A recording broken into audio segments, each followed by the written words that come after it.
பாக்கியாவோட மெஸ்ஸுக்கு கோபி வரவும் உடனே கோபி பார்த்ததுமே சாப்பிடுங்க அப்படிங்கிறாங்க. நான் சாப்பிட்றதுக்காக தான் வந்தேன் அப்படின்னு சொல்லவும் அவங்கள உட்கார வச்சு சாப்பாடு பரிமாறிட்டு இருக்கும்போது உடனே நீயும் சாப்பிடவா அப்படின்னு கோபி வந்து பாக்கியாவை சொல்லவும் உடனே பாக்கியாவும் கூட உட்காந்து சாப்பிட்டுட்டு இருக்கிறாங்க. அடுத்துங்க பார்த்தோம்னா வந்து ஈஸ்வரி பாட்டியை தான் காட்டுறாங்க. அவங்க அமிர்தாவை போட்டு ரொம்பவே மோசமாக திட்டிகிட்டு இருக்கிறாங்க. அப்போ வந்து எழில் சொல்கிறாங்க, இங்கே பாருங்க பாட்டி, எதுக்காக இப்போ அமிர்தாவை போட்டு திட்டிகிட்டு இருக்கிறீங்க? அவள் ஒருத்தி தானே எல்லா வேலையும் செஞ்சுட்டு இருக்கிறா, ஏதோ கொஞ்சம் அட்ஜஸ்ட் பண்ணி சாப்பிட வேண்டியது தானே, அதுக்காக இப்படிலாம் போட்டு திட்டுவீங்களா என்ன? வீட்டில் இன்னொருத்தவங்க இருக்க தானே செய்கிறாங்க, அவங்க எந்த வேலையும் செய்கிறது கிடையாது, ஆனால் அவங்கள பற்றி நீங்கள் எந்த குறையும் செய்யறது சொல்கிறது கிடையாது, வேலை செய்யப்பட்டவங்களை மட்டும் நீங்கள் இப்படி குறை சொல்லிட்டு இருக்கிறீங்களா அப்படிங்கவும் இதை வந்து செலின் கேட்டுட்டு போகிறாங்க. என்ன இருந்தால் செலிதான், அதாவது எழில் வந்து இந்த மாதிரிக்கு ஜெனியை திட்டிருக்கக்கூடாது அப்படின்னு கோவத்தோடு இருக்கவும் அங்கே பார்த்தோம்னா பாக்கியா வந்து அவங்க சாப்பாடெல்லாம் எடுத்துகிட்டு வராங்க. அப்போ அமிர்தா கிட்ட சொல்கிறாங்க, சாப்பாடு மட்டும் தானே பண்ணுன்னா குழம்பு கறியெல்லாம் நான் எடுத்துகிட்டு வந்துட்டு அப்படிங்கும்போது ஆமாம்மா நீங்கள் சொன்னீங்களா அதனால நான் அதெல்லாம் செய்யலை அப்படிங்கிறாங்க. ஓஹோ, மருமகளுக்கு ஹெல்ப் பண்ணணும்னு சொல்லிக்கிட்டு இந்த மாதிரிலாம் பண்ணிட்டு இருக்கிறியா என்ன? உன்னை பார்த்து பேசவே முடியலையே அப்படின்னு ஈஸ்வரி சொல்லவும், ஏன் உங்களுக்கு இப்போ என்ன பேச வேண்டியது இருக்குது என்கிட்ட அப்படின்னு பாக்கியா கேட்குறாங்க. அப்போ ஈஸ்வரி பற்றி சொல்கிறாங்க, எப்போ பார்த்தாலும் மெஸ்ஸுன்னு சொல்லிக்கிட்டு ஓடிட்டே இருந்தேன்னா வீட்டில் என்ன நடக்கு ஏது நடக்குன்னு சொல்லிட்டு நீ கவனிக்க வேண்டாமா அப்படிங்கும்போது, ஏன் வீட்டில் என்ன நடக்குது எல்லாரும் அவங்கவுங்க வேலையை தான் பார்த்துட்டு இருக்கிறாங்க அப்படின்னு பாக்கியா சொல்லவும், ஓஹோ அப்படி ஒரு நினச்சிட்டு இருக்கிறியா என்ன? இன்னைக்கு உன் மருமக ஒரு சமையல் பண்ணால வாயில் வைக்க முடியல அப்படின்னு சொல்லவும், இங்கே பாருங்க அவளுக்கு இப்போ தான் சமையலை பண்ணிகிட்டு இருக்கிறா, அதனால கூட குறைய இருக்க தான் செய்யும், அதுக்காக இப்படிலாம் நீங்கள் திட்டிகிட்டு இருக்கக்கூடாதுன்னு அப்படின்னு சொல்லும் போது, ஆமாம் மருமகளை சொன்னோன்னே வந்துடுவியே, ஆனால் அதே மாதிரிக்கு நீ எனக்கு பிடிச்ச ஒரு மருமகளாக இருக்கணும்ல, உன்கிட்ட ஏதாவது பேச முடியுதா? ராத்திரி எல்லாரும் தூங்கினதுக்கு அப்புறமா தான் ஊரை சுற்றிக்கிட்டு வர, காலையில் எல்லாரும் எந்திரிக்க முன்னாடியே எந்திரிச்சிட்டு போயிருத, அப்புறமா உங்ககிட்ட நான் என்னத்தை தான் பேச வேண்டியது இருக்குது?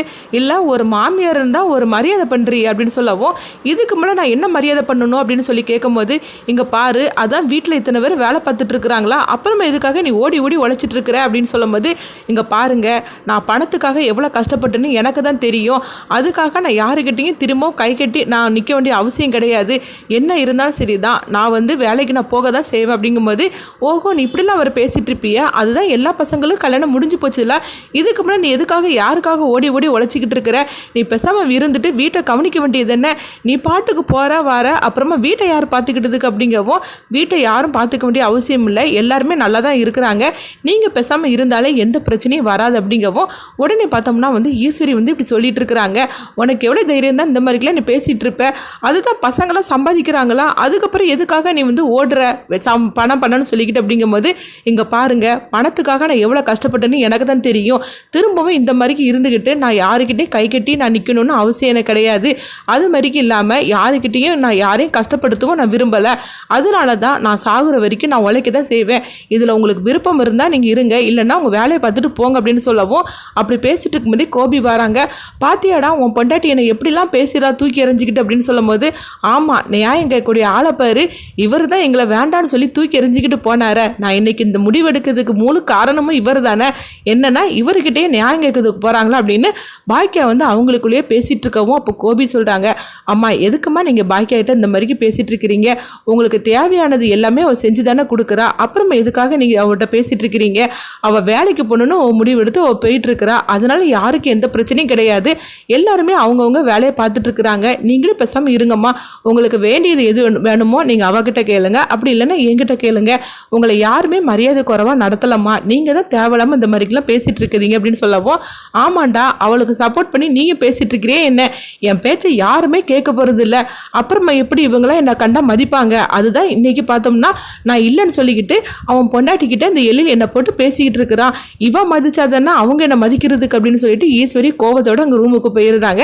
அப்போ வந்து அவங்க பாக்கியா சொல்கிறாங்க, அவங்களெல்லாம் நீ கணக்கில் எடுத்துக்கிடாத அமீர்தா, நீ உனக்கு என்ன தெரியுதோ நீ அந்த வேலையை செய், உனக்கு கூட மாட நானும் செய்கிறேன், நான் ஜெனிட்டையும் சொல்கிறேன் அப்படின்னு சொல்லிட்டு அவங்க போகிறாங்க பாக்கியா. அப்போ வந்து இங்கே பார்த்தோம்னா செலின் வந்து அவங்க ஜெனிகிட்ட சொல்லிட்டு இருக்கிறாங்க, நம்ம அங்கே வந்திருக்கவே கூடாது, பேசாமல் அங்கேயே இருந்திருக்கணும் அப்படிங்கும்போது, என்னாச்சுங்க அப்படிங்கிறாங்க, உன்னை பற்றி இங்கே கீரை குறை சொல்லிட்டு இருக்கிறாங்க, அதை நான் கேட்டுட்டு வந்திருக்கிறேன் அப்படின்னு சொல்லவும், அப்போ ஜெனி சொல்கிறாங்க, என்னங்க நான் சமையல் தான் பண்ண மாட்டேன், மற்றபடி வீட்டில் உள்ள எல்லா வேலையும் நான் தான் பார்த்துக்கிறேன், குழந்தைங்கள நான் தான் கவனிச்சுக்கிறது அப்படிங்கும்போது, அது எனக்கு தெரியுது, ஆனால் அவங்களுக்கு தெரியலையே அப்படின்னு சொல்லிட்டு இருக்கும்போதே பாக்கியா வராங்க. ஜெனி, அமிர்தா மட்டும் வேலை செஞ்சுட்டு இருக்கிறா, நீயும் கொஞ்சம் கூட மாட வேலை செஞ்சு கொடுமா அப்படின்னு சொல்லும் போது சரிப்பா அப்படிங்கிறாங்க. அப்போ பாக்கியா போனதுக்கு அப்புறமா செலின்னு சொல்றாங்க, அம்மா கூட புரிஞ்சுக்காம உன்னை இந்த மாதிரி சொல்லிட்டு போறாங்க. சமையல் வேலை செஞ்சாதான் வீட்டில் உள்ள வேலை செஞ்சுதான் அர்த்தமா என்ன? ஏன் மற்ற வேலைங்களை எவ்வளோ ஆனால் கிடக்குது, அதெல்லாம் நீ தானே பார்த்துட்டு இருக்கிற.